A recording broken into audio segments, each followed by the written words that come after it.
Before you begin, remove the base enclosure and battery bracket. Removal. Disconnect the battery cable from its connector on the system board. Carefully disconnect the fan cable from its connector on the system board. Remove the three 5mm P1 Phillips head screws that secure the fan to the top cover.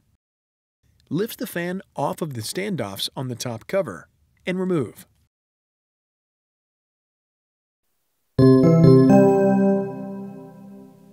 Replacement.